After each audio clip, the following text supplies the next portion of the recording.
Good morning, everyone. I call the Commerce, Finance, and Policy Committee to order on Wednesday, March 4th, 2026. There is a quorum present, and the first item on our agenda is approval of the minutes. Representative Smith, may I have a motion to approve the minutes from Tuesday, March 3rd, 2026? Yes, Chair. I move to approve the minutes of March 3rd, 2026.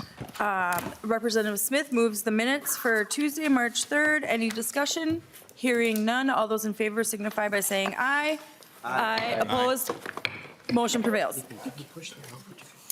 All right. So the first thing on our second item on our agenda today is a presentation from the Minnesota Office of the Attorney General on the Consumer Data Privacy Act. And I would like to welcome Assistant Attorney General Miko and Deputy Attorney General Whitney to the testifiers table. Please state your name for the record and proceed with your testimony. Thank you. Good morning. My name is Caitlin Miko, Assistant Attorney General. I work at the Attorney General's Office in the Consumer Protection Division, and I'm joined with Deputy Attorney General Jessica Whitney. We appreciate your invitation to present today and look forward to the opportunity to discuss an overview of the Minnesota Consumer Data Privacy Act, summarize our first 6 months of enforcement, and discuss our priorities going forward. Okay, so in May of 2024, the Minnesota Consumer Data Privacy Act was signed into law. This made Minnesota the 18th state to pass such a law, and in doing so, joined the ranks of a growing number of states that are taking steps to protect consumer privacy. And this reflects the reality of today's digital age, where there's an incredible volume and variety of personal data that's being collected, stored, and analyzed, and creates a real potential for the loss of privacy or other harms like financial fraud, harassment, surveillance, or even physical harm. The law went into effect on July 31st, 2025, and it has a few core components. First, it affords Minnesotans new rights over their data. They have more control over who is collecting and maintaining their data and what they're doing with it. It also imposes obligations on businesses that are all designed to protect consumer privacy. The law is enforced by the AG. There is no private right of action, and comes with significant penalties.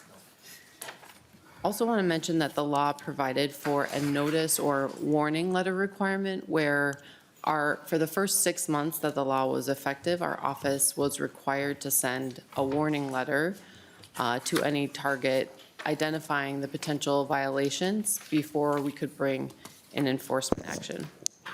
And so as we'll talk about, this means for the first 6 months, our real priority was to stress education and work with companies through educational outreach and opportunities, and also through these warning letters to gain their compliance and to educate and hope that they adjusted to comply with the law.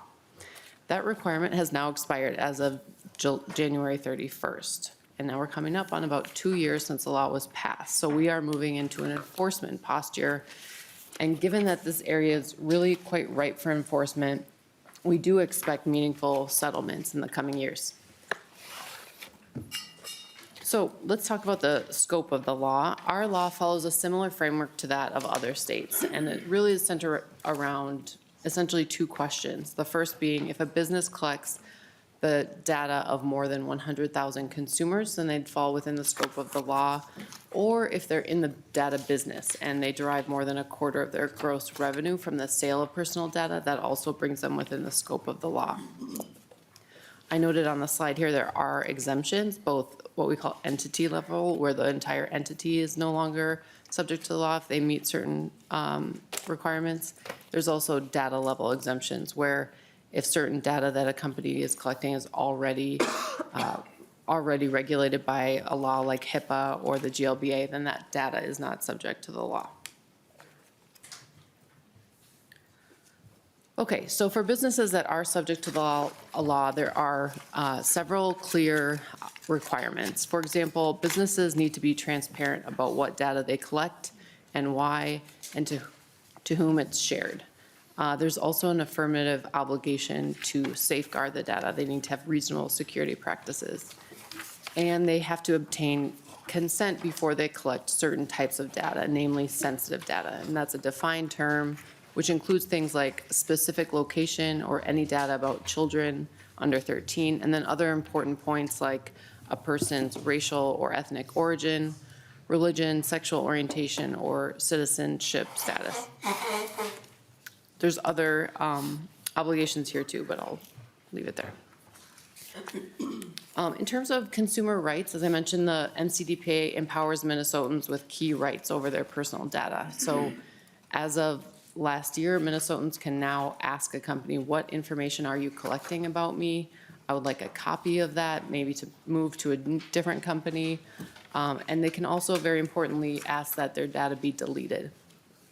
They can also opt out of the sale of their data, profiling, and opt out of targeted advertising, which is essentially saying, while you're browsing on the internet, I don't want to be subject to targeted advertising, and I don't want my data sold.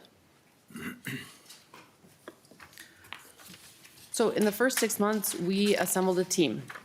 We hired additional attorneys and an investigator. And I should note that when the bill was passed in 2024, the AG's office was funded at a lower amount in the out years than the fiscal note called for. And I mention this because the AG's office is seeking to get these funds so we can be fully staffed as intended. But we placed a strong emphasis on educational outreach. We participated in many presentations, CLEs, conference calls, webinars. We did this both with the public. We were at festivals and the state fair. We also put on a lot of CLEs with both industry, corporate affinity groups, as well as legal industry. Again, our goal being to educate the public about the law and to gain their compliance. We also put up a website with frequently asked questions and template letters for consumers to use, information specific to consumers and information specific for businesses. And we prepared a privacy-specific complaint portal where we received more than 200 complaints in just the first 6 months, which is pretty high volume. And these complaints were by and large related to consumers trying to exercise their rights. They mostly are looking to delete their data and are running into trouble with that. In response to these complaints or other concerns, we issued many warning letters, as I mentioned earlier, as required by the statute. And many companies took prompt steps to address the issues we flagged or cooperated with our request. But nearly all of these have required additional follow-up, and some have developed into early investigations. Our early observations of the first 6 months are, offer two. The first being, unsurprisingly, Minnesotans care a lot about their privacy. They're excited about the law, they want to exercise these rights, and they want to learn more about how to do it. On the other hand, we have seen and observed quite extensive non-compliance. There are a lot of companies who have not fully embraced the requirements of the law, and there's really a target-rich environment for our enforcement actions. And so again, we reasonably expect that given the tools provided by this law and the substantial penalties associated, that we'll be bringing meaningful settlements in the near term. And so as we shift from an enforcement focus to really an enforcement posture, we are going to be prioritizing the areas of most importance to Minnesotans. We're not really that interested in the ticky-tack violations, and rather we're going to be looking for where we can make the biggest impact and set the tone going forward. And so these are going to look like in cases involving sensitive data. As I mentioned earlier, this is by its definition the most vulnerable data that can bring harm to Minnesotans. So we're going to be looking to make sure that that companies are getting the required consent in order to process sensitive data before they collect or store it. Likewise, the universal opt-out mechanism is kind of a clunky term, but it is an important component of the law, which allows consumers to rather than at every single website they visit or every single business they encounter, assert their consumer privacy rights. Do a one-time signal where they're telling businesses, I don't want to be targeted, I don't want you to sell my data. We've observed that there's large non-compliance with this and companies are not honoring this signal, so we intend to focus on that. We're going to continue to make sure that consumers have success in asserting their consumer rights. And so when folks write to our office, we're going to make sure we follow up and ensure that Minnesotans are able to exercise their privacy rights. And then lastly, transparency is important. We expect businesses to be clear about what they're doing with consumers' data and disclose that to consumers, and we will hold them to that. So I'll conclude my presentation by thanking the committee for inviting us today, and I'll be happy to take questions or follow-ups. Thank you very much. Thank And you. I just, is it the end of the testimony? Yes. Thank you. I just really want to thank Representative Elkins, too, for, working on this legislation and making sure that we got this past the finish line. I think this is kind of one of those new frontiers, all our personal data, and so I hope we're ahead of the curve here in Minnesota. One question I had is that universal opt-out, like the letter they send you and you sign it, and then it says you're opted out forever and you have to mail it back? How does that universal sign-out work? Yeah, Or opt-out work? Thank you, Madam Chair. Very good question. It works primarily by two ways. Either the consumer uses a privacy protective browser with it already built in, or you download an extension to your browser, and that would function as the signal that goes to any websites you're visiting, that you do not want to be subject to targeted advertising, profiled, or you don't want them to sell your data. Thank you. Yep. And is that prominent on the website? It takes some work to do. Thank you, Madam Chair. So it takes some effort for consumers to put that into place unless they already use a privacy protective browser. And that's why we have some educational materials on our website about that. And that's why we think it's so important that if consumers are going to the lengths of making sure that they're using the right tools, that companies are honoring that signal. Thank you. Thank you. Representative Hewitt. Thank you, Chair. So a couple of just real quick questions. I know, like when I'm going to the consumer rights here, you have under the E and D that edit and delete.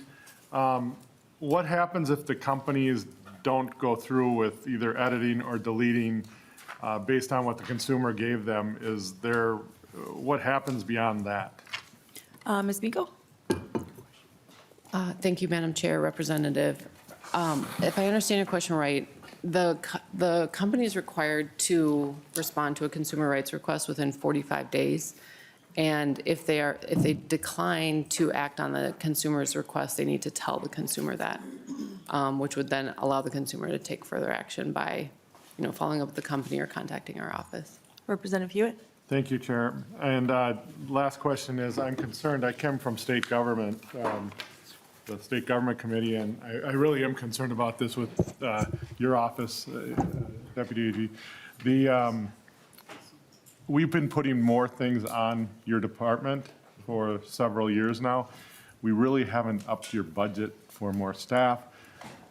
My concern is that because we're putting more and more on your department, you need more staff? I mean, that's stuff like this and everything, so.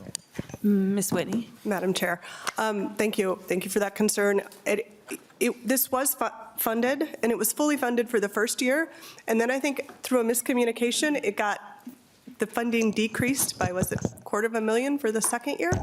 I think because you all thought we were going to be able to take some of the enforcement money and keep it, but all of the enforcement money goes back to the general fund except for that CIPRA fund we all talked about 2 weeks ago when I was here.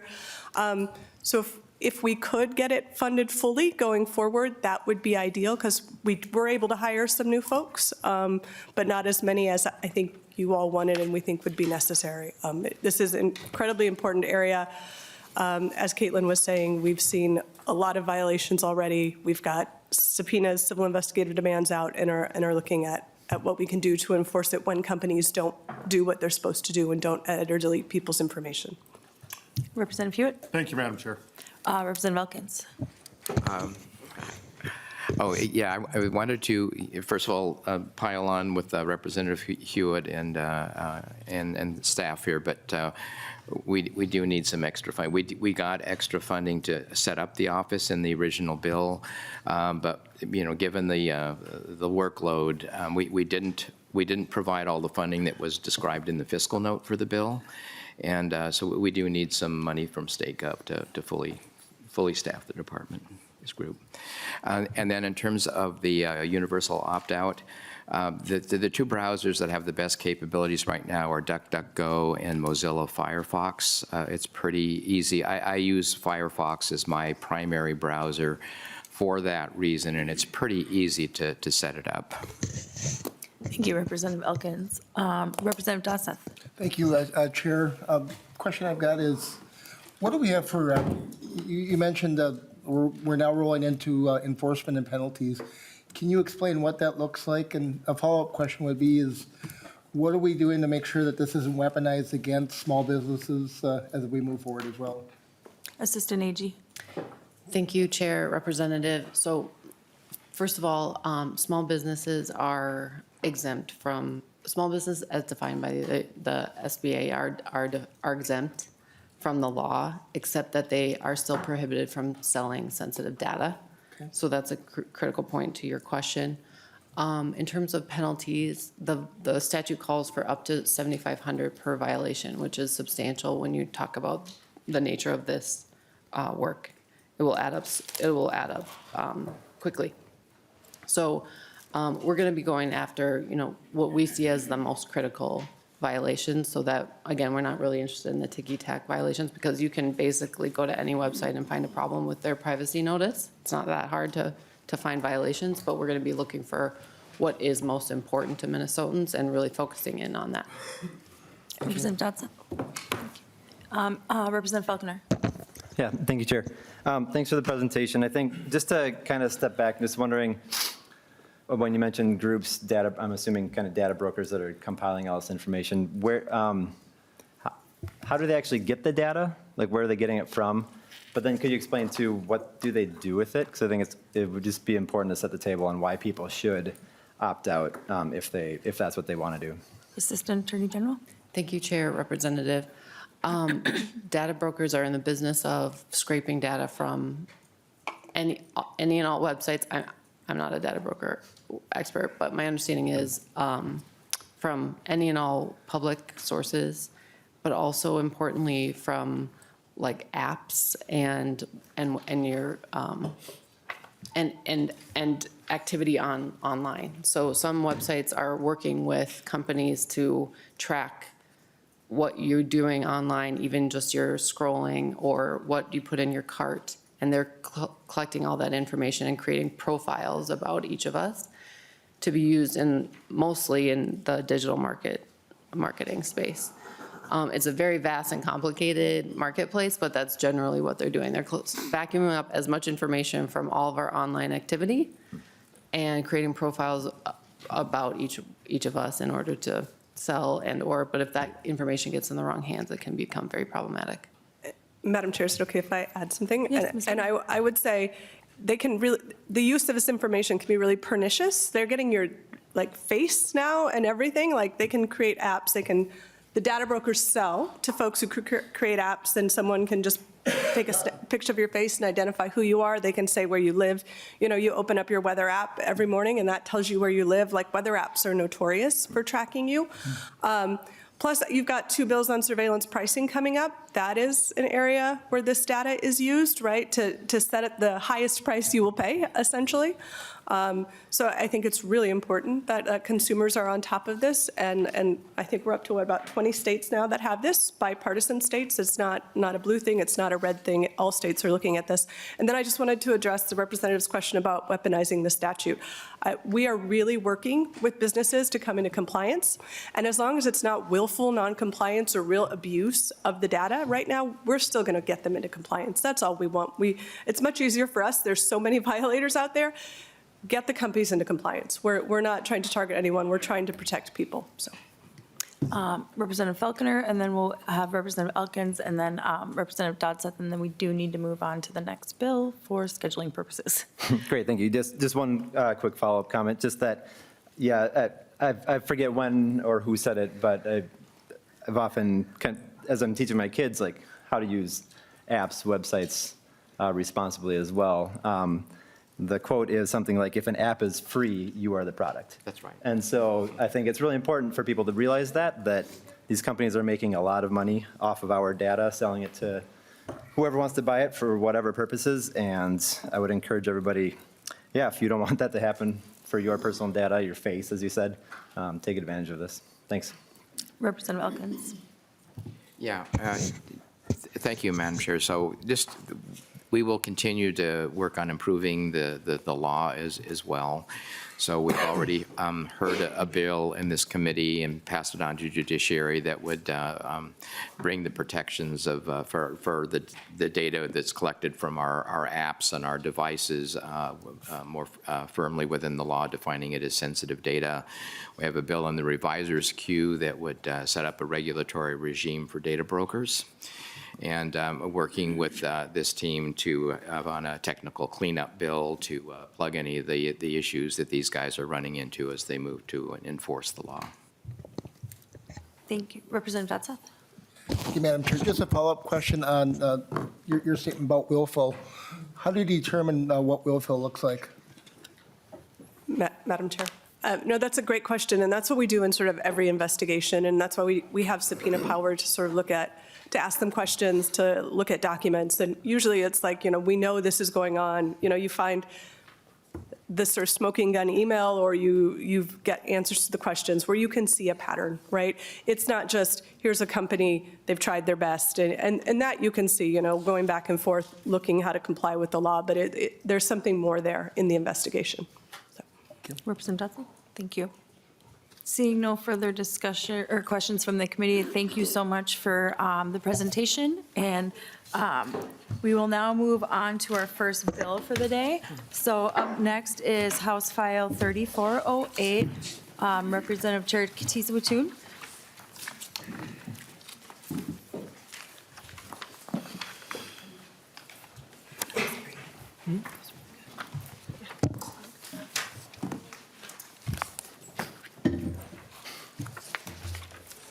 All right, so our first, if you'd like to go ahead and move your bill in front of the committee. Thank you, Madam Chair. I would move that House File 3408 be before the committee and then laid over for a possible committee discussion and potential inclusion. Wonderful. All right, and I see that there is a one amendment. Can you move the amendment and please explain it? Yes, thank you, Madam Chair. Members, I do have an A1 author's amendment. This changes the text of the bill slightly. As we all know, in the rush before session to get language into the reviser, occasionally there are things that are left out of the text. And so upon further review of the bill, we determined that the bill was only, the language as introduced was only applying to brick and mortar grocery stores, and that was not my original intention. We want to expand this so that it will include online grocers and third-party organizations. Thank you. Any discussion to the A1? All those in favor, please signify by saying aye. Aye. Opposed? Motion prevails. All right. Representative Kotyza-Witthuhn, to your bill as amended. Thank you, Madam Chair, Mr. Chair, and members. This morning, we are discussing a bit of an industry boogeyman that goes by many names: dynamic pricing, algorithmic pricing, surveillance pricing. But does a rose by any other name still smell as sweet? Consumers are spending more than ever on groceries for many reasons, including tariffs, inflation, even corporate price gouging disguised as inflation. Prices are up and profits are up. And Minnesotans deserve for us to step in and ensure that companies are not acting with impunity, gobbling up all of our personal data in order to use that to charge us more at the checkout. Today, I invite you to join me to protect Minnesotans and stop surveillance price gouging. Over the past year, we've gotten access to multiple studies that have been done in this space. Consumer Reports has released one most recently, and even the FTC have done deep dives into the behavior of corporations to track users across websites, apps, geographic locations, and more, and use this data to estimate consumer income, urgency of purchase, and potential other alternatives that they may have when they're considering a purchase. The legislature did act on emergency price gouging back in 2023, but this practice has grown with the widespread implementation of artificial intelligence, or AI, meaning that this technology could soon be coming to a grocery store near you. As we look back at the past 2 to 3 decades, we see that legislation and regulation is often playing catch-up with technology. And in this committee, we've had myriad discussions about unregulated technological growth and how it has harmed consumers. Social media impeding the mental health of young people, the nudification technology that Representative Hansen just educated us about a couple weeks ago, and so much more. So the Stop Grocery Surveillance Price Gouging Act will help protect Minnesotans' personal data by prohibiting retail grocers, both physical and virtual, from setting individual prices based on consumer information. The bill also outlines what is not surveillance pricing and includes a narrow exception for discounts that are available to certain groups, veterans, seniors, et cetera, and loyalty programming. House File 3408 does also require the usage of facial recognition technology in stores and restricts the usage of electronic shelf labels to a 24-hour price change timeline. So that's not an all-out ban on electronic shelf labels. And Madam Chair, I've engaged in initial discussions with numerous stakeholders, including the Retailers Association, the grocers, the Farmers Union, and these conversations will continue. I'm actually setting up an in-person visit to a grocery store in my district to better understand the pricing process, and would welcome any members who would like to learn more about this and how we can take action now to prevent future harms to Minnesotans. Thank you so much. We will now proceed to public testimony. Welcome to the committee. Please identify yourself for the record. First up is Justin Stoufferon. Did I get it? Yes. And then on deck is Steve Barthel. Welcome to the committee. Thank you, Chair Cagle, Chair Driscoll, committee members. Excuse me, I'm sorry. My name is Justin Stoufferon with Minnesota Farmers Union. We're a grassroots organization that's represented family farmers, ranchers, and rural communities since 1918. I appreciate the opportunity to testify today in support of efforts to limit surveillance pricing in grocery. Since January 2020, grocery prices in Minnesota have risen over 30%. But those that grow our food are not seeing a windfall. Farmers today receive less than 16 cents for every dollar we spend on food. This disconnect is in part because of the extreme consolidation in our food system. A recent analysis by economists at the Federal Reserve Bank of Atlanta found retail consolidation was the key driver of higher food inflation among metro regions. Yet the grocery sector has become dominated by an ever-shrinking number of players. According to data from the Institute for Local Self-Reliance, while independent grocers used to account for nearly half of grocery sales, today the 4 largest grocery chains scoop up nearly 60% of sales. In Minnesota, according to ILSR, 37% of Minnesota's grocery stores are the largest retailers, such as Walmart or Target. Behind this change are unfair pricing practices that have undermined small businesses and driven up costs. Consider a recent federal antitrust complaint that detailed the ways in which Walmart used Pepsi to set an artificially high price floor for soft drinks, while then also pressuring Pepsi to raise costs on its competitors whenever those prices got too close to Walmart's. Now enter the looming prospect of surveillance pricing and what it could mean for high grocery costs. You'll be hearing later today from Consumer Reports about its investigation into Instacart's surveillance pricing practices, but it included an experiment in a St. Paul Target where, despite purchasing the same items, shoppers fell into one of 7 price categories ranging from $81.24 to $86.78. Following that investigation, the Trump administration's Federal Trade Commission said, quote, "Like so many Americans, we are disturbed by what we've read in the press about Instacart's alleged pricing practices." Not only could surveillance pricing mean opaque and rising prices for individuals, it could also create a more unlevel playing field. One e-commerce platform highlighted AI agents' ability to decide where to shop and what brands to purchase, opening up a future where surveillance pricing will create walled gardens where big tech firms use advertising spend and platform fees to squeeze out smaller competitors. While we recognize this legislation, although I think the amendment gets in that direction, needs tweaks in order to fully address the issues I've outlined today. We look forward to working with Representative Kotyza-Witthuhn, appreciate her leadership, and look forward to working with committee members to protect fair pricing and fair markets. Thank you so much. Thank you. Next up, Steve Barthel, followed by Jessica Verito. He got the trick chair. Welcome to the committee. Please state your name for the record and proceed with your testimony. Good morning, Chair Cagle and Chair O'Driscoll and members of the committee. My name is Steve Bartle. I am Director of Government Relations for the Minnesota Grocers Association. For more than 125 years, the MGA has been proud to serve as the leading voice for Minnesota's food industry. Today, our membership includes more than 250 companies, including many of the multi-generational and locally owned retailers that Minnesotans have come to recognize as trusted household names. We appreciate Representative Kotyza-Witthuhn for taking the time to speak to some of our members last week during our Day on the Hill about this proposal and some of our concerns, particularly with the changes to the electronic shelf labels. And as she mentioned, we are scheduling a tour of a local store in Eden Prairie.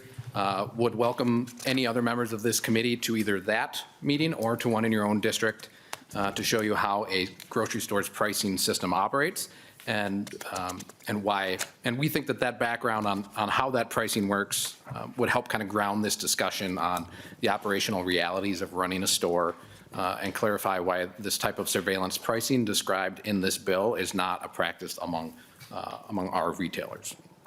At a high level, the price displayed on the shelf, whether on a paper tag or an electronic shelf label, is connected to a single store-wide pricing database. And when an item is scanned at checkout, the system simply pulls that price from that centralized database. To engage in the type of surveillance pricing and real-time individualized price changes contemplated in House File 3408, that would require a far more complex system in which every customer has a unique pricing database. Simply put, our members do not have the capability, budget, or desire to engage in such practices.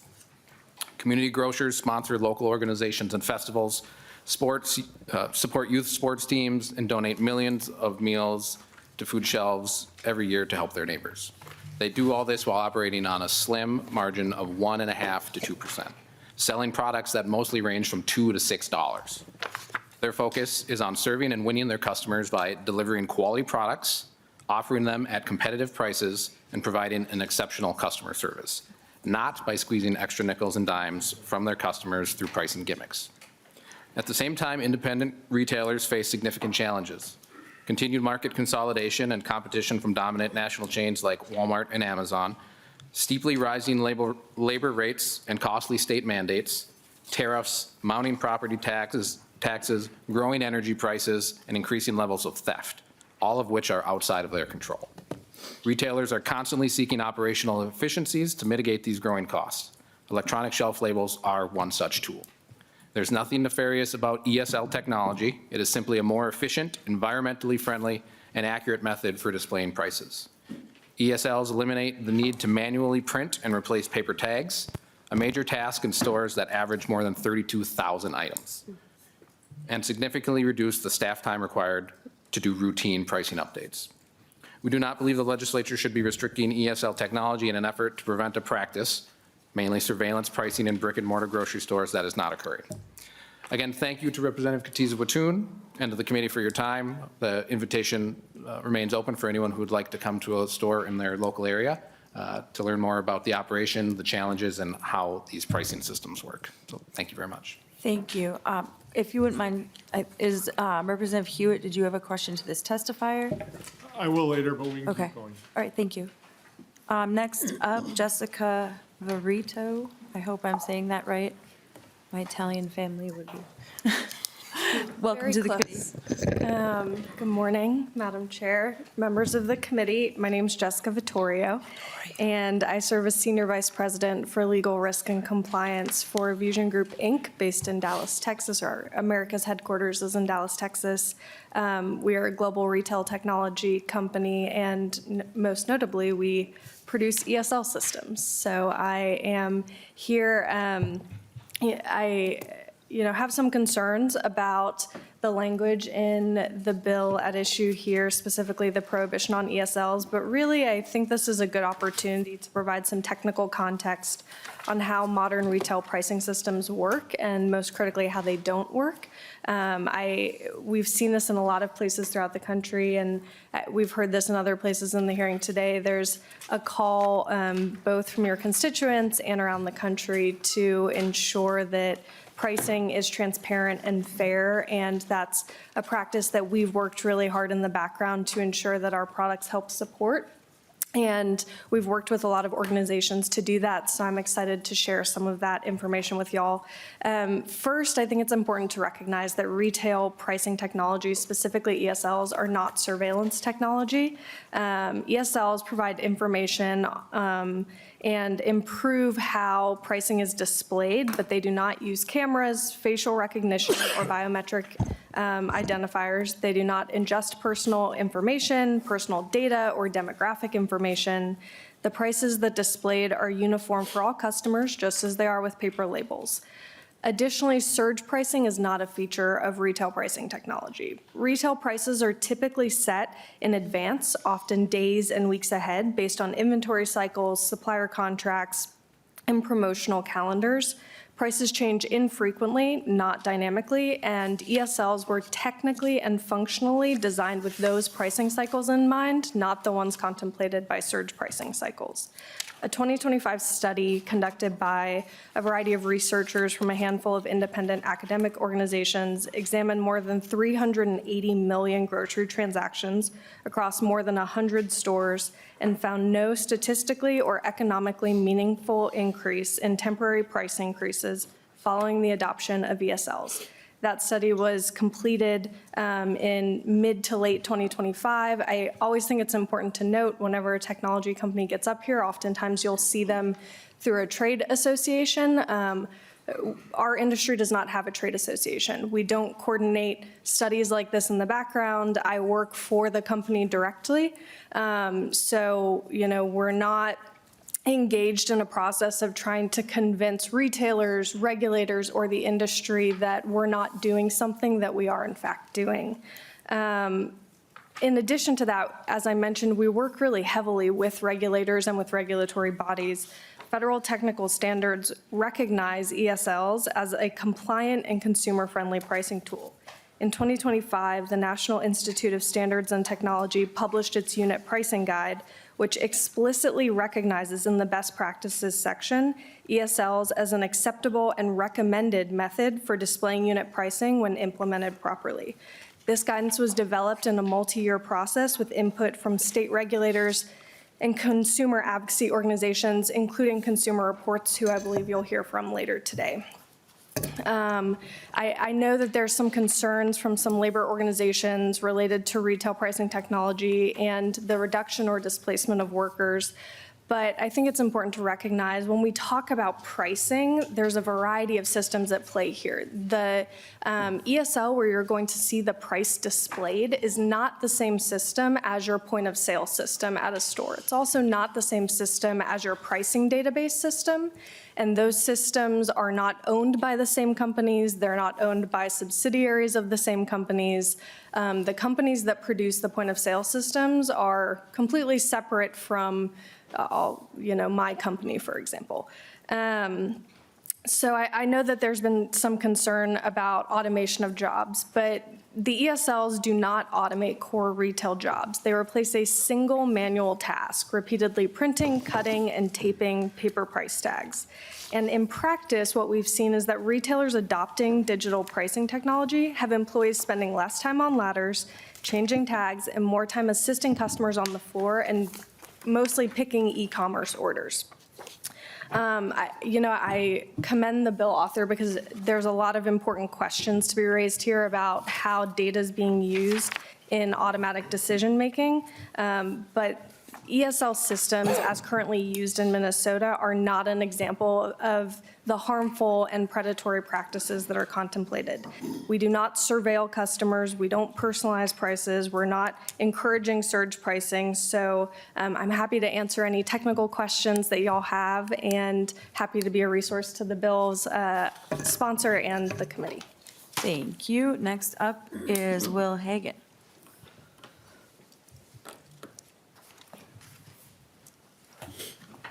Welcome to the committee. Please state your name for the testimony and, or please state your name for the record. I should have learned from Steve on that. Right, there you go. Chairs Cagle and O'Driscoll and committee members, thank you for the opportunity to testify, and thank you to Representatives Kotyza-Witthuhn and Greenman for the ongoing conversations on the bills. I'll be combining my testimony on both bills for the sake of the committee's time today. My name is Will Hagan, and I represent Minnesota retailers. Our members range from small, locally owned stores to regional and national operators serving customers across the state. No matter the size, they share one thing in common. They compete every day to earn the next customer visit.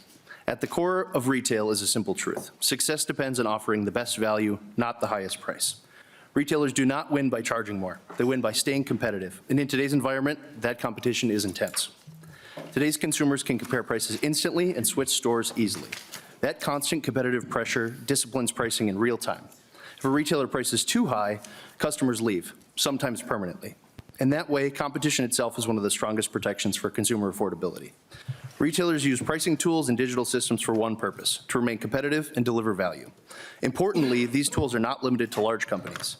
Local retailers across Minnesota use digital pricing tools to respond to changing supplier costs, managing inventory, reducing pricing errors, and offering promotions. The retail environment today is also dynamic. Retailers are navigating rapid cost shifts driven by supply chains, global markets, and tariff changes. Costs can change quickly, and retailers must adapt quickly as well. Digital pricing systems allow retailers to respond efficiently, help control costs, and maintain affordable prices at the shelf. Economic research supports this. Studies on dynamic pricing have found it can increase overall consumer welfare by expanding access to lower prices at certain times and improving product availability. In many cases, both businesses and consumers benefit. Retailers support the principle that consumer data should not be used to unfairly raise prices. This is a reasonable concern. However, we are concerned that these bills go much further and could limit retailers' ability to use data to lower prices and provide savings. For example, many retailers offer personalized coupons based on purchase history through voluntary opt-in loyalty programs. Consumers choose to enroll because they want discounts. These programs are designed to deliver savings, not increase prices. Under the broad definitions of these bills, some of the consumer savings tools could fall into legal gray areas. Turning specifically to HF 3408, the bill focuses on retail food stores, but reaches deeply into store-level operations. Electronic shelf labels are not about surveillance pricing. They improve pricing accuracy, reduce errors, and allow retailers to respond quickly to changing supplier costs. They also enable same-day markdowns, which are especially important for food approaching its sell-by date. Restrictions that slow responsiveness or increase labor costs ultimately put upward pressure on prices.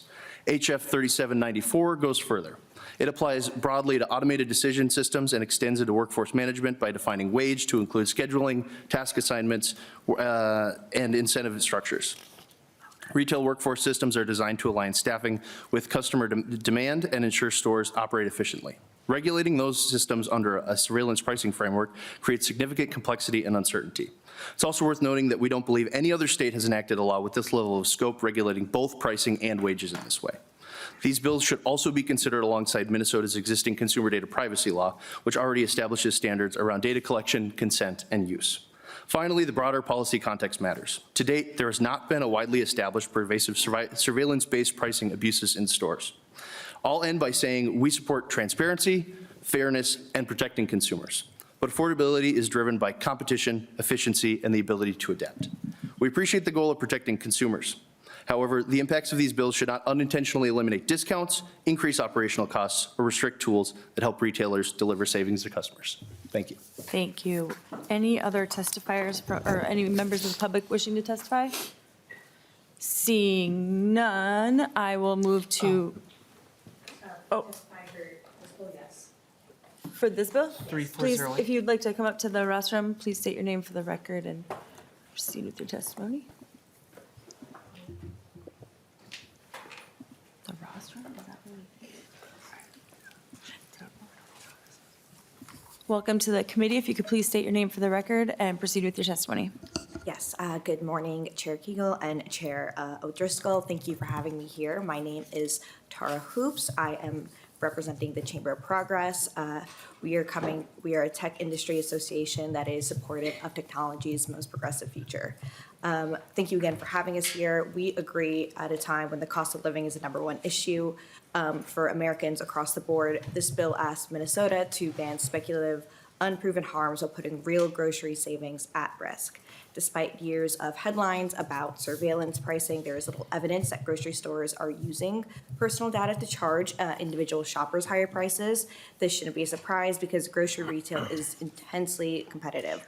Across supermarkets, warehouse clubs, online delivery, neighborhood markets, grocers compete vigorously for every sale. A company that uses personal data to overcharge a customer is not being clever. It's just going to be sending a customer straight to another rival. What grocers actually do use data for is to compete harder for your business through loyalty rewards, targeted coupons, and personalized discounts. HF 3408 would ban If you could personalized just savings. put the mic closer to your mouth. Thank you. Sorry. You're good. It would ban these personalized savings that Minnesota families already use and depend on. A parent who regularly buys children's cereals receives a discount when a new brand hits the shelves. A customer starts buying diapers and formulas, and the store sends targeted coupons on baby essentials.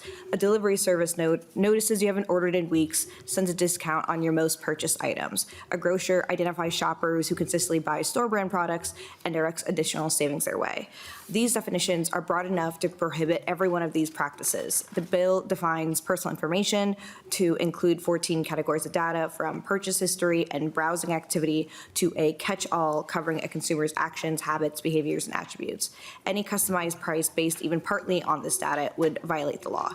The bill does include exemptions for loyalty programs and group discounts, and those exemptions that exist are a bit telling. The drafters recognize that personalized deals can help consumers, but the conditions attached are so restrictive that they would strip these discounts being offered uniformly to all qualifying customers. A grocer could no longer send a new parent a coupon on diapers because her purchase history shows she just had a baby.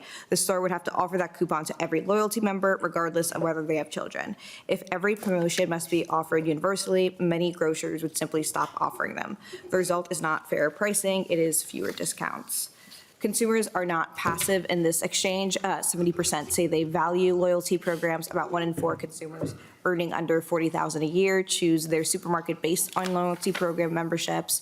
Digital coupons save the average household $1,465 a year. At a time with tariffs hitting the prices for all goods, those dollars do matter to these families.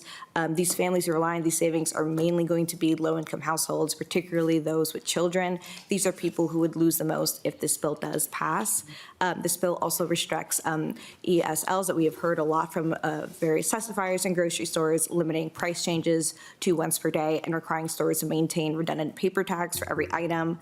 But the largest peer-reviewed study of ESLs in U.S. grocery, analyzing over 100 million product-level observations across 114 stores, found that surge pricing was quote-unquote basically non-existent before ESLs, and it stayed non-existent with them.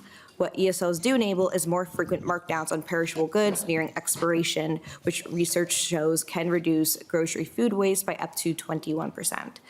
Similar bills have been introduced across the country, and all of them have stalled or failed because legislators end up looking closely enough and all reach the same conclusion. You cannot ban algorithmic pricing without also banning everyday savings that families can count on. This bill asks Minnesota to be the first state in the country to ban grocery savings that families depend on, while the harm it targets remains unproven. I respectfully urge you to oppose HF 3408. Thank you. Thank you. Any other members? Seeing none, we will move to member discussion.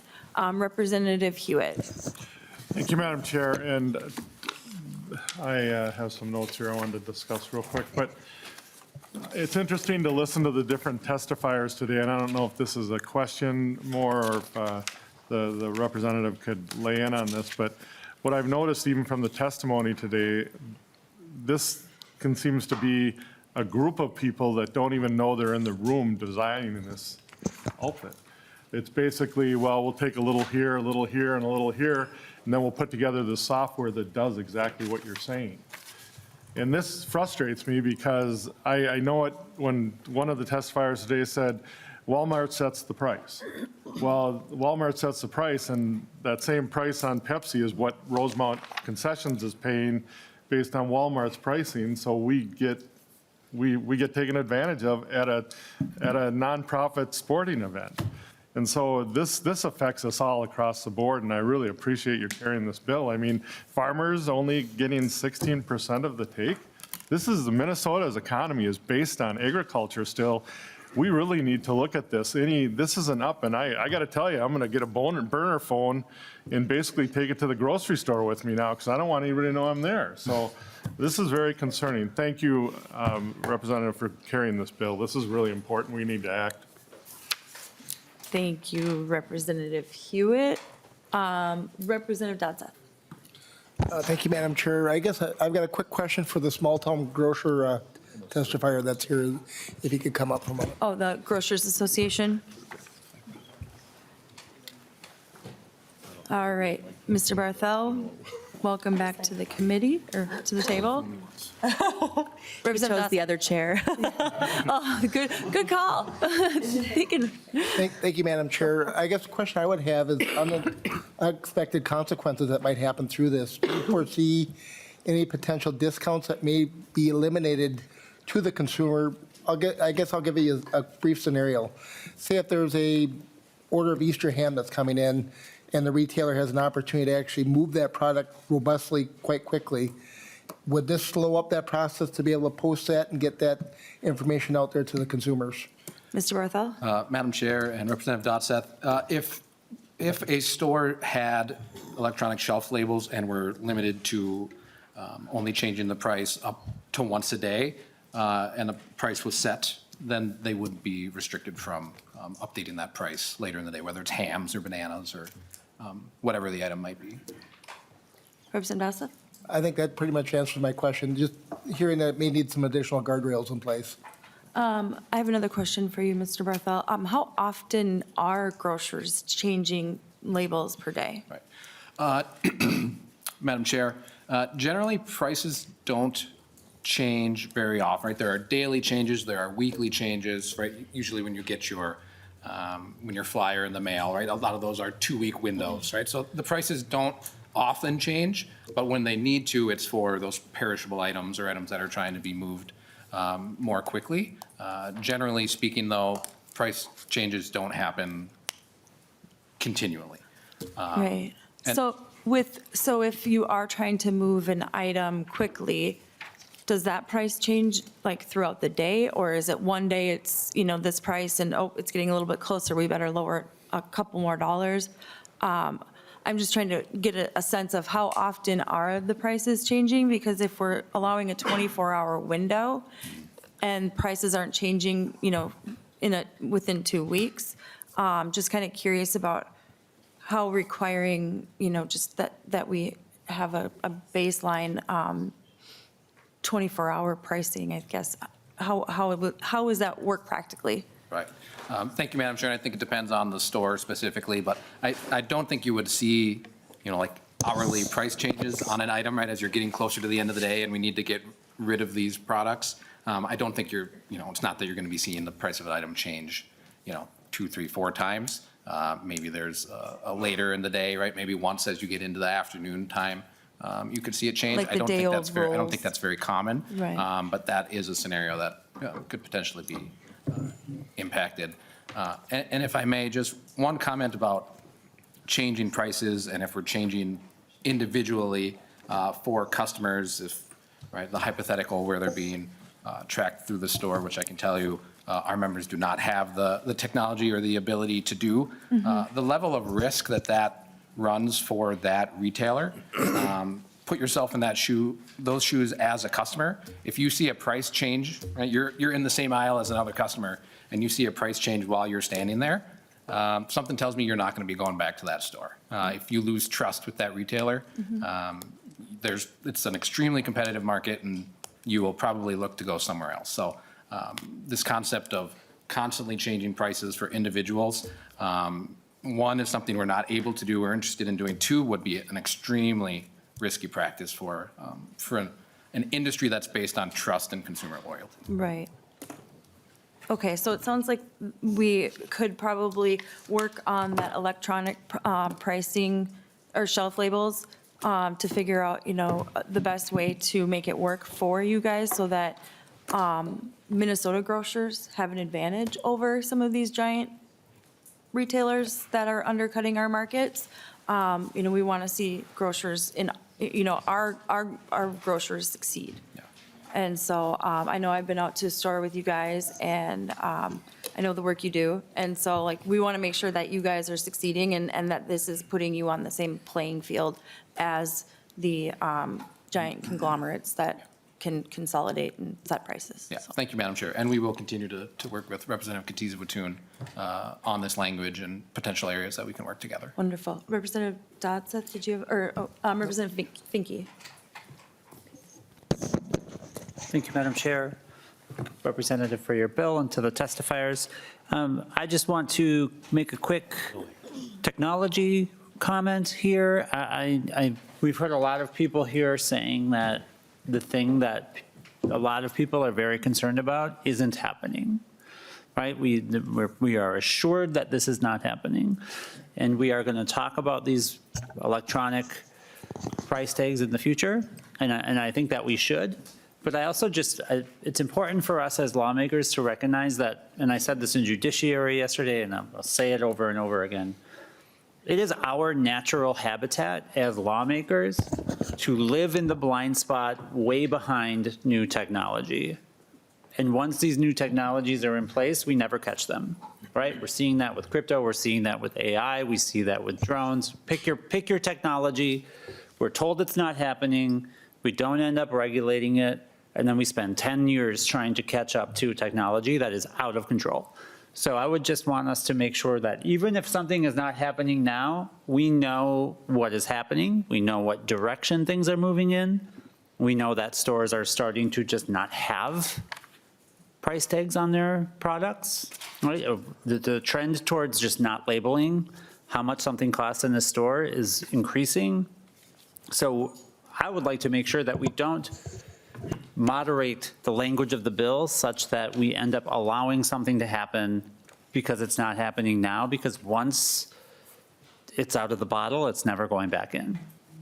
Thank you. We also do have another bill on this surveillance pricing, and so I think a lot of these questions can be bundled together, and I want to make sure that we get our testifiers in. So Representative I am not, Van Binsbergen. There you go.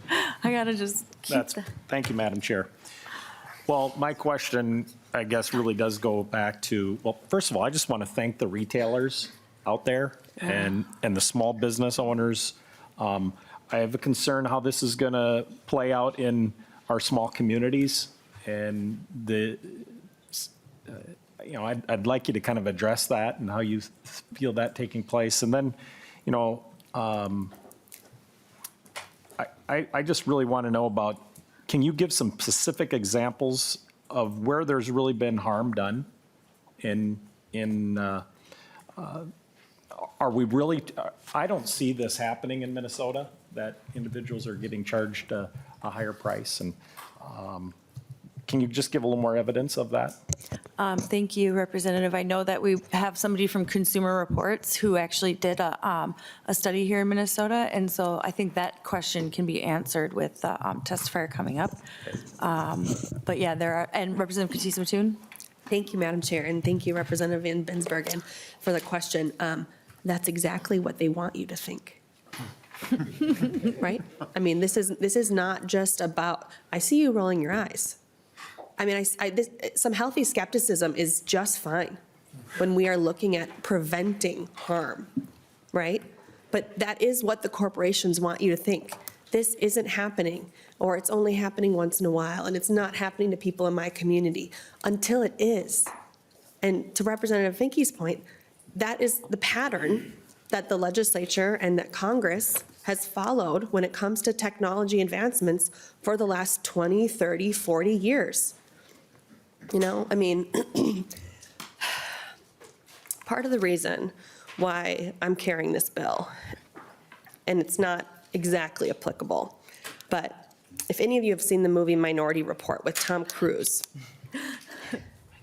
that is what we're, you know, like, we're not talking about some of that same surveillance, like, creepiness, but he's walking through a mall and he's walking past a Gap and it scans his eyes and it says, "When's the last time you treated yourself to a new pair of jeans, Representative Allen?" And it talks to him directly. And that's where, you know, it's like this sci-fi, futuristic, like never gonna happen. But of course, there's things happening today that we never thought were gonna happen. I mean, look at Representative Hansen's nudification prevention bill. Like, did you ever imagine for a minute that that you would be able to take a picture of somebody walking on the street and feed them into a thing and have them be naked? Is that something that you could have imagined 10, 20, 30, 40 years ago? I mean, that's what we're trying to do here, to prevent harm from happening. Every year, my family and I go camping. My husband grew up in Otter Tail County, so we visit the Battle Lake area. We visit Larry's Foods on a very regular basis. Part of this bill is to protect our local grocers because, like Representative Cagle was saying, the corporations that have money to invest in these technologies have an edge, right? They're doing this now. They have the access, they have the access, they have the finances to put it in place.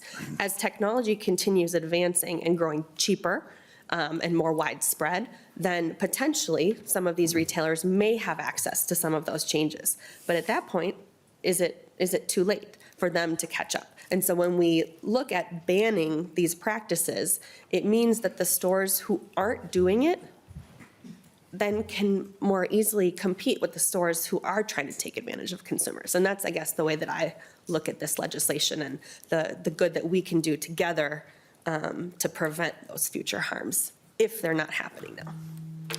Thank you, Representative Kotyza-Witthuhn. And I think, you know, that's one of the things, you see the Dollar General or the Walmart move into town, and it's almost guaranteed that the local grocery store and hardware store is going to close. We do have another bill. I'm sorry, I know I have Representative Elkins, Allen, and Heinzman on. Can we do the next bill? And these do tie together, so a lot of same questions. You're good, Representative Allen? Yep. You're good? Representative Heinzman, go ahead. Thank you, Madam Chair. I just have to address something because I think it needs to be pointed out. Representative Kotyza-Witthuhn, you're getting negative reactions because the question was asking for a specific example. When Representative Van Binsbergen is asking, can you give me those examples? It's not in a nefarious way. It's, are we reacting to a hypothetical? Or is the bill being drafted based on real-life examples that you can cite here today in committee? So please don't take it as somehow disrespectful in that sense. We really need to know if there is something that you have identified as the bill author, please present it so that we can have the same information that you do, and we can all make an educated choice based on that information. Thank you, Representative Madam Chair. Heinzman, thank you for that. And if you go to your packet, and I know this was emailed out, but there is the Consumer Reports article, and they did show pricing at a St. Paul Target where somebody was online and then walked into the store, and there was a huge difference. Yes. Thank you, Madam Chair. That's fine, but Representative Van Binsbergen was asking the bill author. And that's, I think, fair for the bill author to then respond to the question. That's all. Thank you. All right. With that, we will move on to, Representative O'Driscoll. Yeah, thank you, Madam Chair. And I just have a couple of kind of maybe yes, no, or kind of process questions for the bill author. Representative Kotyza-Witthuhn, if we have a provision here that says that prices can be changed once daily, is there a formula that's contemplating that? And I'll kind of set the scenario. Grocery store closes at 10 o'clock on Tuesday night. they open up again at 8 o'clock on Wednesday, and they make a decision from their 10 o'clock closing price to an 8 o'clock open price. What prevents others from getting in, and I'll use the term game the system, where they go into store A that opens at 8, but they don't open until 10 o'clock and set their prices for the day that are lower, and consistently do that when the other competitor can't change prices if they only have once a day because someone came and shopped them and changed their prices later in the day? Does your bill contemplate any preventing of gamesmanship on that? Representative Kotyza-Witthuhn. Thank you, Madam Chair. And Mr. Chair, not at this point in time. So I would definitely be willing to explore with you and with the Grocers Association if there is further specification that we want to put in regarding that 24-hour window. But I think that's a very interesting thought. Chair O'Driscoll. Thank you, Madam Chair. Thank you, Representative Kotyza-Witthuhn, for that. The other kind of sidecar question on that would be, your bill doesn't contemplate a retailer who can't change their price for the day for whatever reason because they've already done it or whatever, from removing the product from sale from the shelf until such time that they can adjust the price, because there might have been like a situation with, oil price spikes or price of the day market and some of those kinds of things where there's a shortage coming in. Does it allow for the retailer to literally pull all products that people might want from the shelf because it can't affect the price? Representative Kotyza-Witthuhn. Madam Chair and Mr. Chair, thank you. We don't have any emergency language built in, but I could definitely see a place for that in the language. If there was some sort of error and the store had already made a change, that we could maybe allow a secondary change to be made if necessary in an emergent situation like that. Thank you. And Representative Kotyza-Witthuhn, would you like to renew your motion to lay House File 3408 as amended over? Yes, for thank you, possible Madam Chair. inclusion? All right, thank you very much. Next up is Representative Greenman with House File 3794. And I will move House File 3794 to be laid before us. I also understand that there is an A4 amendment. I will move the A4 amendment. Representative Greenman, would you like to explain the amendment for us, please? Well, thank you. It's nice to be back in Commerce. The A4 is an amendment that includes two things. One, it updates the language with feedback from the Attorney General's office and other stakeholders. And then it also includes a burden shifting provision that reflects the fact that companies are in complete control of the information and data that consumers or workers would need in order to determine if this is happening. And so it's just a burden shifting that allows that presumption and then companies to rebut the presumption with the data. Thank you. All right. All those in favor of the A4, please signify by saying aye. Aye. All those opposed, motion prevails. All right. Representative Greenman, to your bill as amended. Well, thank you. I'm really glad to be back here in Commerce to protect consumers, small businesses, and competitive markets from this predatory pricing, surveillance price discrimination. So what is surveillance price discrimination? And I heard questions for examples. These are all real-world examples. So imagine you pull into a Target parking lot, and you order a TV that costs, let's say, $500. And that's $100 more than the exact same TV if you ordered that TV from your home, from your device. Or you order groceries on Instacart and learn that your neighbor ordered the same groceries right next door and the same eggs and cereal are 13% less for them than for you. Or you go to a Starbucks, and you go to Starbucks a lot, so you sign up for a loyalty program thinking that it's about deals and discounts, only to learn, because of a California disclosure law, that you were actually offered less discounts, paying more, and your data was being shared with 64 other companies, likely sold as a product.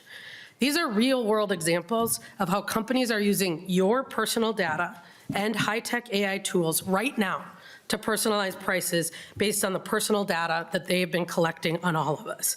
So how does this work? Companies have been gobbling up all the information about us. And I'm sure that this committee has been talking a lot about what we do, about how we behave, anything they can get their hands on. They're buying it, they're scraping it, and they are putting billions of dollars in investments in pricing technology and experiments to determine how much we all are willing to pay for something. And then they are setting a personal price for you accordingly. To be clear, this is not pricing based on market forces, supply and demand, the cost of value and creating the goods plus a little profit.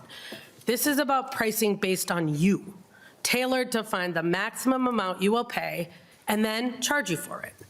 So if you're a big company and your business, you're in the business of generating revenue and making money, which is what companies are, this has appeal. You can increase your margins by charging some people more and making it very hard for customers to comparison shop on price to get the best deal. You've already invested significant amounts of money in collecting all sorts of information about your customers, and now you have the AI tools to determine how much they're willing to pay for something and offer the price to them. And the best part is, in most cases, because right now we're talking about online, but we know it's going retail, the people you're offering these prices to don't actually know what prices are being offered to other customers. And your small business competitors, if you're the big guys, can't compete. They don't have all this information. They haven't been acquiring these other giant companies or the data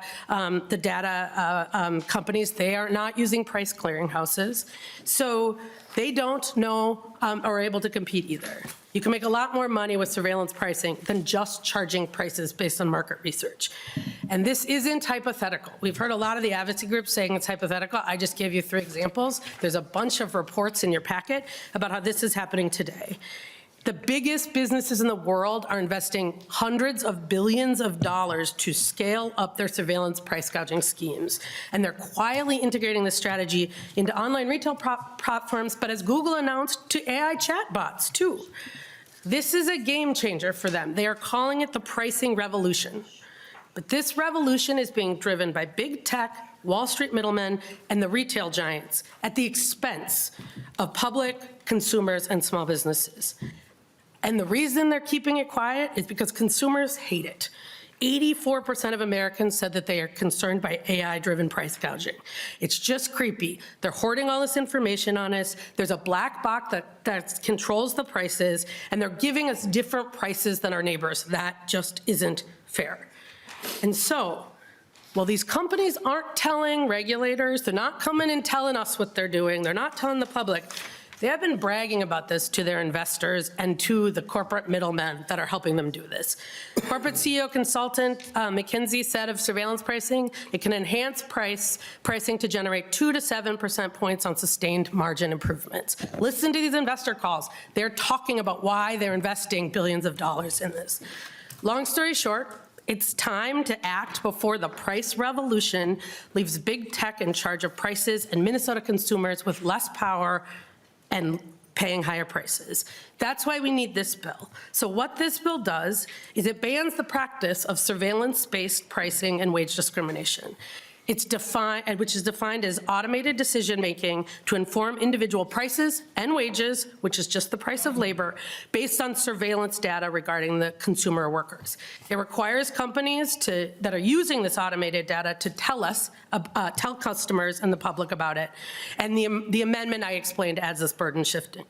What this bill does not do, it does not prevent companies from offering discounts to consumers based on supply and demand and market forces unrelated to people's individual personalized behavior. It does not prevent companies from offering discounts to common groups of people, to veterans and students and teachers that are clearly and conspicuously offered. If you want to offer a discount, people should hear about it and know about it. And that's available to everyone in the group. And it doesn't prevent offering discounts and memberships to customers that isn't individualized based on data they scraped and bought about you. So the real question is, why would we let these tech giants, these retail companies, spy on us and then use it to charge us more than our neighbors and to set prices? This is our chance. And as I heard in the last bill, the reason we need to act now is because it hasn't taken over our entire economy, but it is coming, and it is here online. And so now is the time to act, to put some power back in the hands of Minnesota consumers and our small businesses. Thank you, Madam Chair. I believe we have some testifiers. Thank you very much. First up on our list is Justin Stoufferon, followed by Angela Schwaznettel.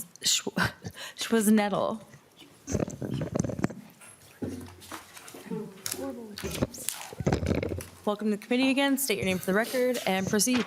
Thank you, Chair Cagle. Chair Driscoll, for the record, I'm Justin Stoufferon at the Minnesota Farmers Union. I promise I won't totally repeat myself. I mentioned earlier that Farmers Union dates back to 1918, and our founding was part of farmers' efforts to ensure they received a fair price for what they produced. The fight for fair pricing dates back even further, though, to the 1870s, when farmers pushed for the Granger laws that were in part an effort to curb the personalized and discriminatory prices from railroads. That same era produced the price tag, establishing the uniform pricing consumers have come to expect, and that's key to a fair and democratic economy.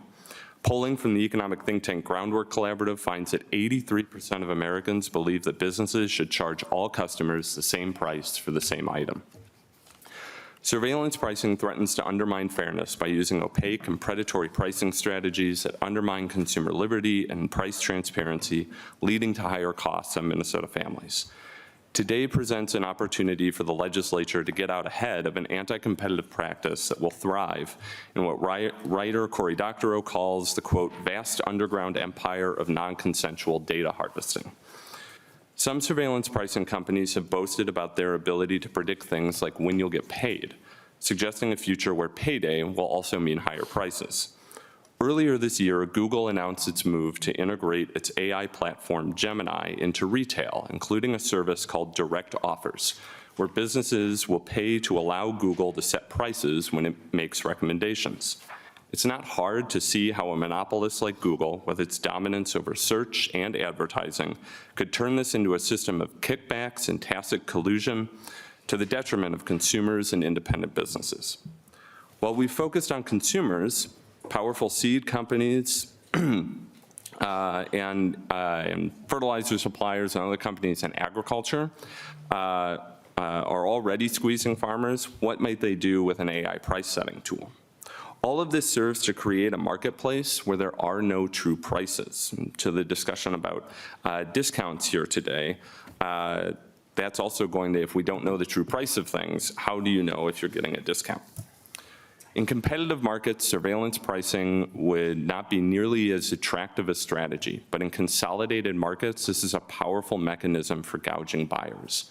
Unfortunately, 3/4 of industries have become more consolidated since the 90s.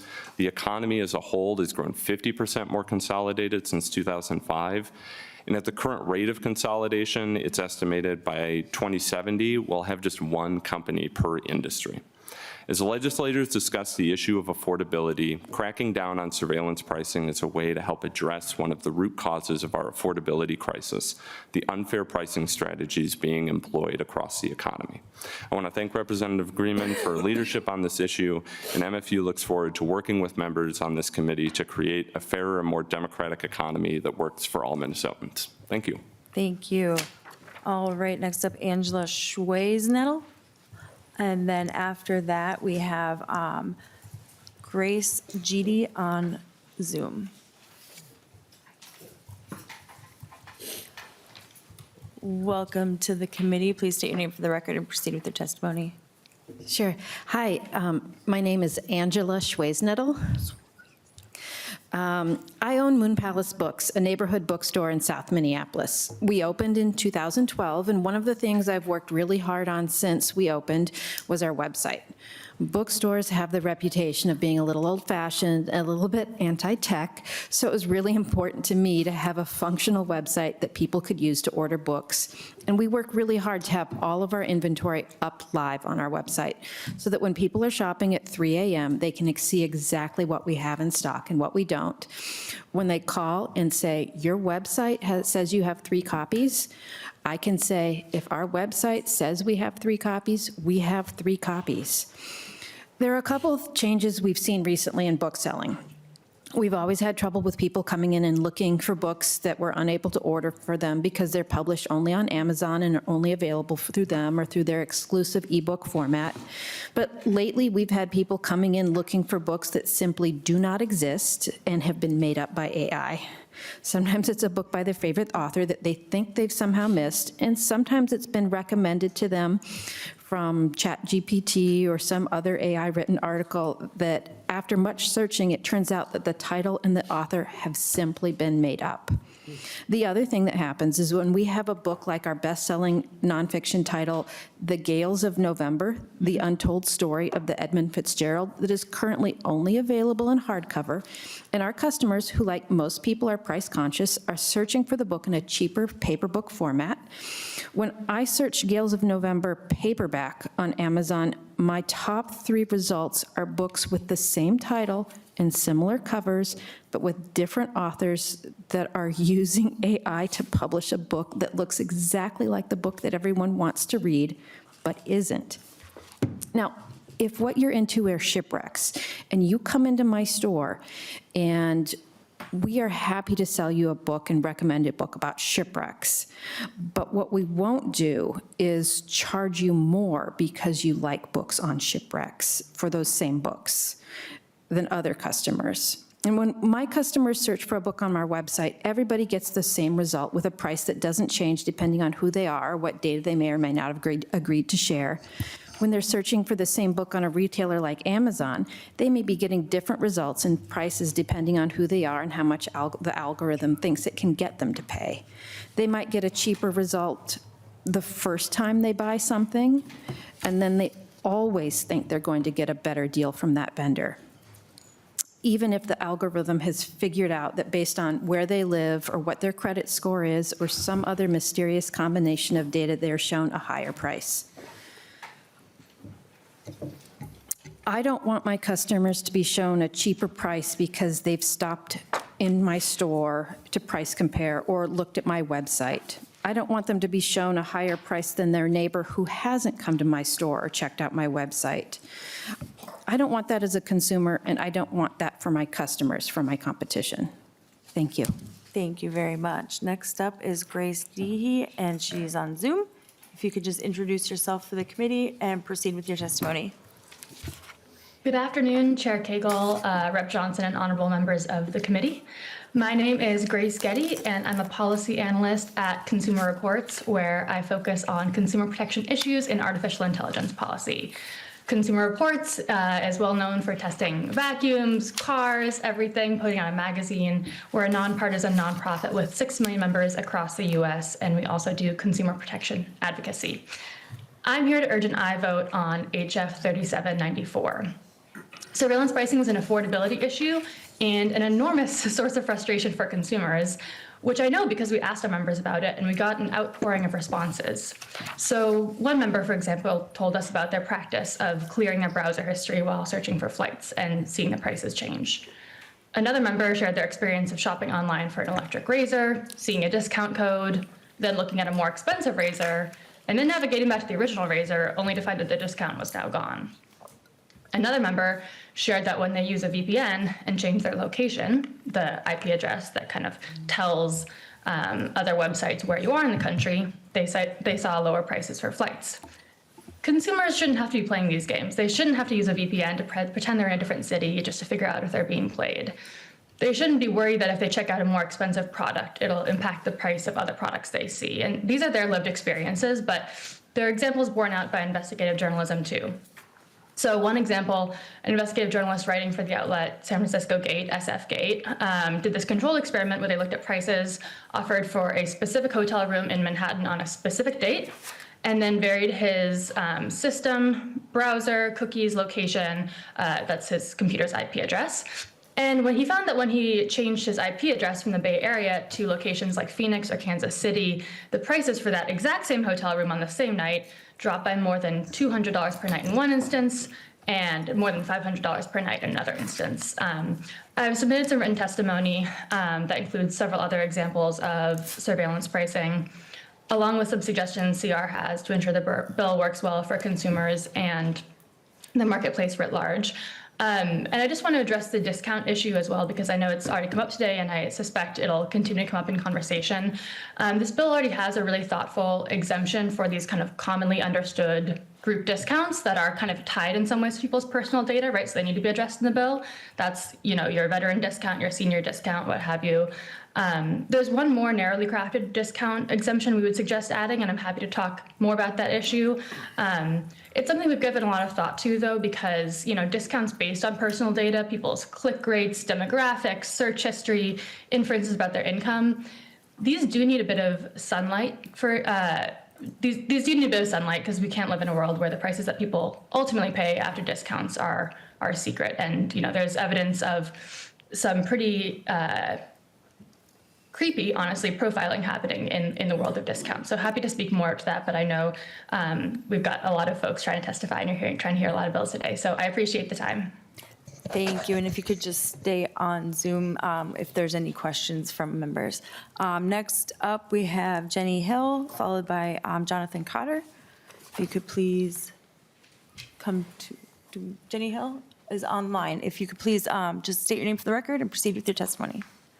Good morning, and thank you, chairs and committee members. My name is Jenny Hill, and I'm the owner of Avant Garden, a coffee shop and independent bookstore in downtown Anoka. I appreciate the opportunity to testify to the committee today about the challenges I face as a small business owner and what surveillance pricing could mean for my business and our customers. Avant Garden is a community staple in Anoka.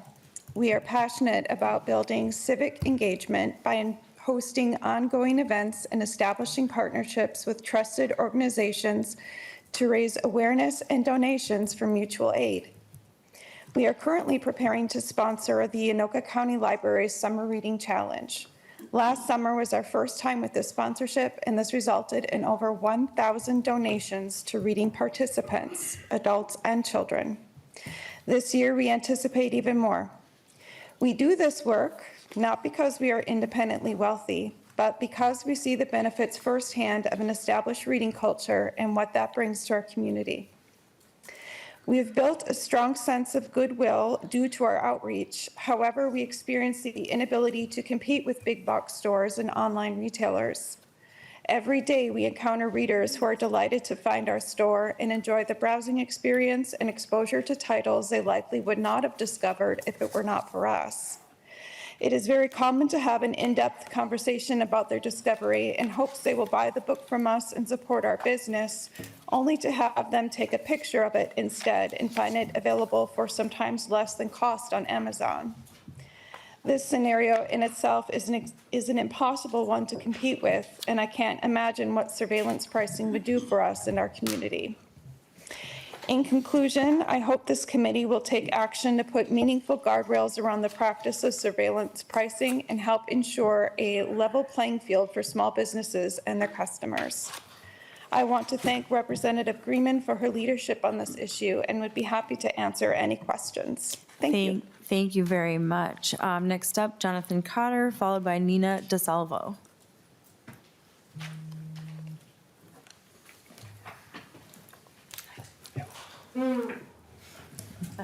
That chair. Welcome to the Should have committee. learned from the last bill, Madam Chair.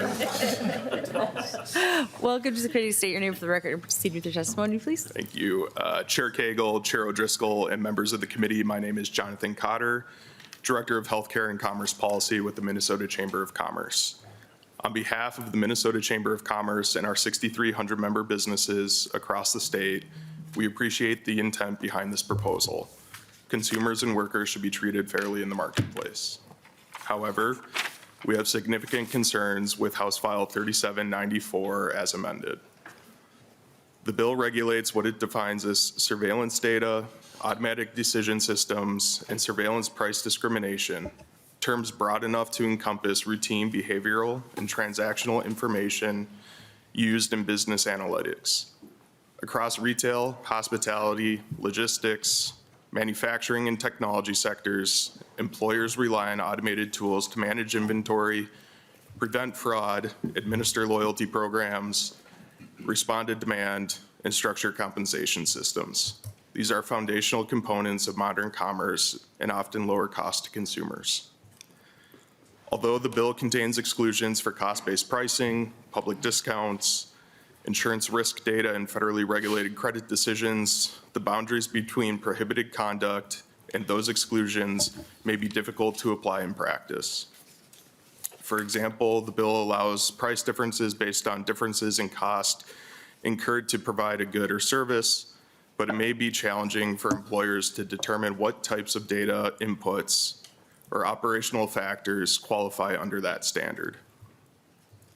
While the bill includes definitions and exclusions, businesses may still struggle to determine how those provisions apply to common pricing and compensation tools used in modern business operations. That ambiguity creates meaningful compliance risk.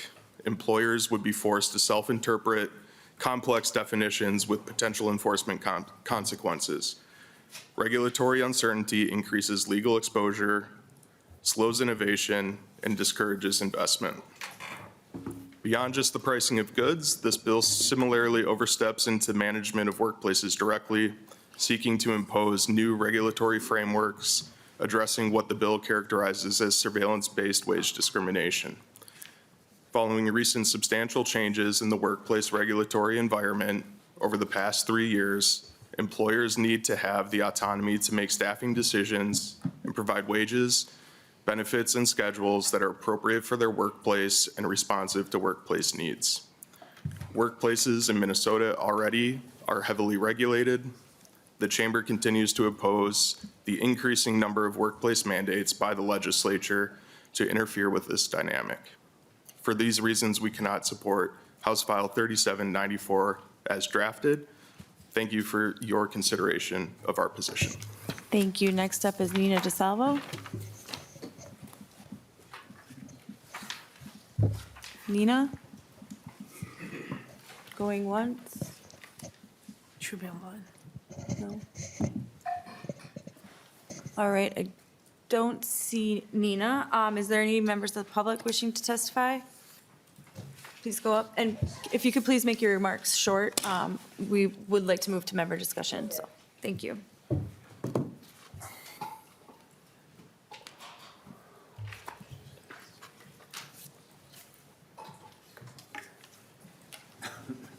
Welcome to committee. Please state your name for the record. Thank you, members of the committee, for having me here. My name is Tara Hoops. I am with the Chamber of Progress, as mentioned, a tech industry association that works to ensure all people benefit from technological advances.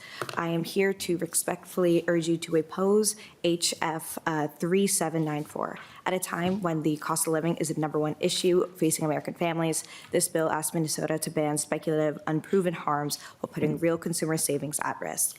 Despite years of headlines about surveillance pricing, there is no comprehensive evidence that consumers are being systematically harmed by personalized pricing. This shouldn't be a surprise because, as I mentioned before, retail is fiercely competitive. Consumers can compare prices instantly just from a click of a button.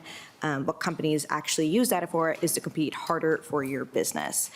This bill would ban the personalized savings that Minnesota families already use and depend on. For example, your grocery store could send you a coupon on the cereal your kids eat every week. Your local coffee shop can send you a discount because you haven't visited in a while. A streaming service offers you a lower rate to come back after you have canceled. A small brand tries to build a following by offering a targeted deal to shoppers most likely to be interested. These definitions are so broad that they sweep in virtually all of these practices. Any data a business collects, from purchase history to location to browsing activity, counts as surveillance data.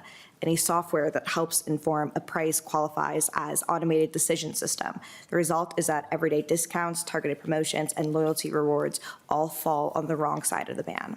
The bill's narrow exemptions do not solve the problem. There is no exemption for loyalty program, even though 70% of consumers say they value them, and many of lower income households rely on them when choosing where to shop. Consumers, as I mentioned, are not passive in this exchange. 91% say that they are willing to share this data in exchange for discounts and rewards, and the families who rely on them need them the most. As I mentioned, digital coupons alone can save households more than $1,400 a year. Beyond the pricing ban. This bill imposes disclosures and dispute requirements on any business using an automated decision system for pricing, and the bill's definition captures any software that assists a pricing decision. A restaurant owner using a pricing tool, a retailer using inventory management software, a small business owner even using a spreadsheet, all would be required to publish data accuracy procedures, respond to individual consumer inquiries for how their prices are set, and create formal dispute processes. The cost for larger businesses, of course, would be substantial here, even with a dedicated team of legal services. But for small businesses, that burden is going to be prohibitive. As I mentioned before, many bills have popped up around the country on this, and they have either stalled or failed because many people do come to the conclusion you cannot ban these types of algorithmic pricing without also banning the everyday savings that families count on. The alleged harm is speculative. The consumer savings are not, and that is why I respectfully urge you to oppose. Thank you for your time. Thank you very much. And we will be moving to member discussion now. So one of the reasons that this bill was attractive to me is because of,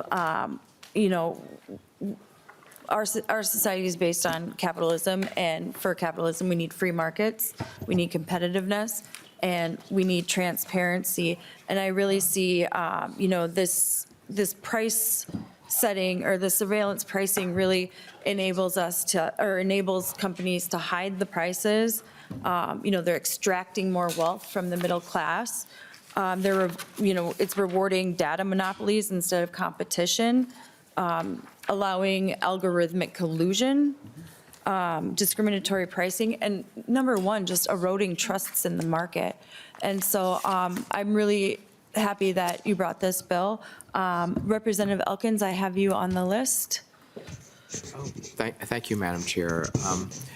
Just a couple of observations. I think earlier we heard testimony from the grocers about the constraints of the way prices are maintained, and I think most of the cases that really resonate are pretty much limited to e-commerce examples. So a newer e-commerce business would have all new technology systems, none of the constraints that legacy brick and mortar businesses would have. And almost all of the really egregious examples we're seeing here seem to be limited to e-commerce. And I would just, urge us to keep that in mind. So I think we're laying both of these bills over. Reading through I would encourage members to read the Consumer Reports letter. I think it's got some really good constructive suggestions in it as well. But I'm glad we're taking this on now and kind of getting ahead of the curve, because it may not be that serious a problem yet, but it clearly is emerging as a serious problem that's worthy of our close study.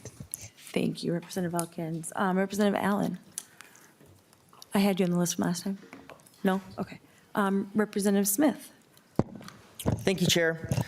I can't fathom being against this bill. I think this is a pretty fundamental American Minnesotan value. I would challenge anyone to go find two Minnesotans, go to a store, buy a package of diapers, and then compare, and one paid $11 and one paid $13. At a very basic level, those two Minnesotans are going to say, that's not fair. It's not going to sit well with them. Then imagine that you tell them the reason for that different price is because the social media accounts you've been on, some of the websites you use have been selling your data to that store. Or last week you saved 12 cents on your dozen eggs and joined their loyalty program, but you unbeknown to yourself gave access to that store to your browsing history. And so now they know exactly what you will pay and will raise your prices based on that. Whether you got the lower price or the higher price, those two Minnesotans are going to say, that's wrong. We don't want that to be a part of our economy and our society. That's what this bill does. Surveillance pricing is ceding more and more control to corporations, to the corporate class. Many of them are owned and operated by members of the Epstein class. And they are continually wanting more control over every single moment in our lives. And for too long, for decades, we as policymakers have ceded their ability to control how much money goes into the pockets of Minnesotans through their wages. That's why wages are stagnating. Now, through technology, those same companies have figured out how to change the value of that dollar in your pocket when you're at the store. How much money, your hard-earned money, buys your family. That is wrong. It is not a conservative or progressive ideal. It is an American ideal that people should pay the same for the same product that they get in the same store, and that people should be able to plan their lives, their budgets, how much things cost, based on a fair market system. This is a great bill. I'm happy to support it, and we need to be active in this space. Thank you, Chair. Thank you, Representative Smith. Is there any other further discussion from the committee? Well, I just want to share, I know Representative Heitzman was really concerned about if this is actually happening. And before session started, we did a little experiment. And my CA here has a twin, identical twin. And they live in the same household. They're still together on their phone plans, trying to cost save. And so we asked him and his brother to do a little experiment. And from their house, from their separate phones, they both ordered Ubers to the Mall of America. And Sam's here was consistently $9 more. And we could not figure out why. And one of the reasons we might think is because of the percentage of the battery. We've heard that a lot of these rideshare companies will surge price when your battery is super low. So because they know that, oh crap, your phone's gonna die, I need a ride now. And so we were able to do this experiment and saw the price differences, have the screenshots. We kept the receipts, so to say. And so this is happening. The testifier from Consumer Reports, if you go on their TikTok, they have a video about the car seat in the Target in St. Paul, so they can show you right there that this is actually happening right here in our city. And so I think that this is a really valuable piece of legislation. We will be laying it over now, but we do intend to vote on it. We're working on some of the fiscal, trying to figure out fiscal, and want to get some feedback from folks. We are always willing to work on these things, but I think this is a really good piece of legislation, and we will vote it out on the committee before deadline. And so, Chair O'Driscoll, do you have anything to add at all? No, Madam Chair. The concepts that we've been talking about today are very intriguing, and I think that Republicans do see the value. It's a matter of how we get from where we are, the steps that we're going to take to get there, to make sure that we're not getting other unintended consequences. We don't want to overshoot the mark. So if you have some amendment ideas that you want to run by members, you've heard their questions as the bill authors, we certainly are interested in trying to get to a solution. But I think we all agree that the bills need some additional work. It's a little rough around the edges, and so looking to hear more about changes that the authors are bringing forward. Thank you, Madam Chair. Thank you very much. Representative Greenman, would you like to wrap up, please? Thank you, Madam Chair. And I'm looking forward, Representative O'Driscoll and everybody, to your ideas. I think what you heard, and it's the last example, we don't actually know how they're setting prices, and these companies will not tell us. And so when we're talking about how we regulate this, in many cases when we're talking about loyalty programs, discounts, we're talking about all of these algorithms, it would be much easier if companies came to the table and said, here's how we're doing it, and we could work collectively with them. But their value is actually in keeping this from us. When we talk about the pricing revolution, right, this is a revolution, and we even saw this today in both of these bills. The people who are leading this revolution are the folks who are the businesses and their trade groups who are building these models to make more margins, to collect more money. And the people who are paying the cost, the consumers, the small businesses, the workers, are the ones who will pay the price. And what we're doing here, our job here, is to make sure that the incentives in our economy work for everybody. So we don't want to give these businesses a reason to consolidate, and we heard about the consolidation. The reason that the businesses are consolidating in many cases is the data. This would, if we don't do something about this, people have more and more incentive to collect more and more data on us. That's a problem. We also don't want to give people the incentive to, I'm trying not to use the word, a swear word, to rip off. Don't do it. I won't do it. To rip off the people who are maybe most desperate, right? If you need to buy a product right now, we know this, it's expensive to be poor. And if people have data on you, they will charge you more costs. So when I think about the work we can do here, we should be on the side of the consumers, the small businesses, the workers, and not the trade associations and the businesses who actually will make money ripping us off. So I look forward to that work, and I look forward to working with you and getting a vote on this bill. Thank you, Madam Chair. Thank you. And with that, we will lay over House File 3749 as amended. 3794 as amended. And I don't know if that needs a gavel. Anyway, members, that's all we have on the agenda for today. Chair O'Driscoll, would you like to talk about tomorrow at all? Yes, thank you, Madam Chair. Tomorrow, we are going to talk about defrayal for state mandates and individual insurance policies, as well as a discussion on the reinsurance program, how it's going, and some discussion for members about consideration for renewal of that for options available for future legislatures when they're looking at trying to find affordable insurance for Minnesotans. Thank you very much. And with that, we are adjourned for the day. Thank you.